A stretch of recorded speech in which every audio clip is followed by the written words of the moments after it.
नमस्कार दर्शक बंधु मु प्रदीप आपण मानक स्वागत करुच्ची आजिर आउ एक नुआ भिडियो तो जहाँकि सरकार तरफ जो सुभद्रा योजना विषय रे आपण मानकु बा ओडिशार समस्त महिला मानकु 50,000 टंकार फ्री भाउचर दिया जिबार थिला तानै सरकार तरफ एक बहुत बड़ अपडेट आसी जाइछि जो थिरे कि सुभद्रा योजना केबे मिलिबो एवं यह केमिति आपण मानकु मिलबा पई जाउछि तानै सरकार तरफ एक घोषणा करा जाइछि।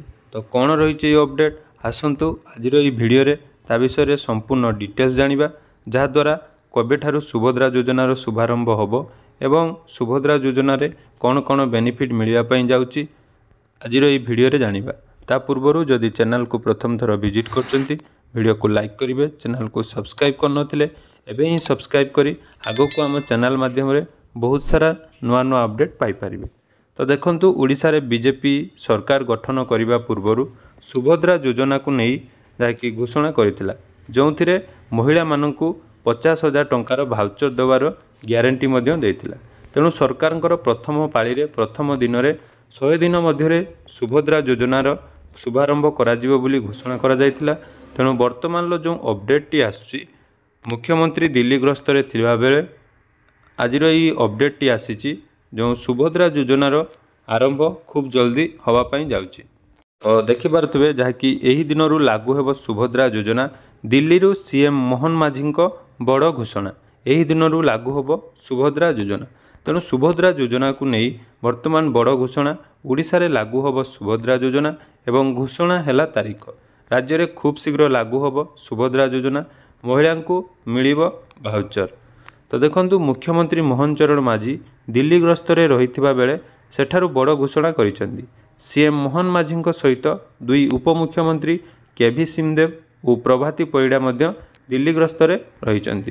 तेणु ये दिल्ली गस्त रे थिबा समय रे ओडिशा रे लागू होबाकु थिबा सुभद्रा योजना को जाकि बीजेपी सरकार खूब शीघ्र लागू करिया पई जाउची। तेणु तारीखटी देखि रखंतु जाकि रहिछि सेप्टेम्बर 17 तारिख रे आरंभ होबो सुभद्रा योजना।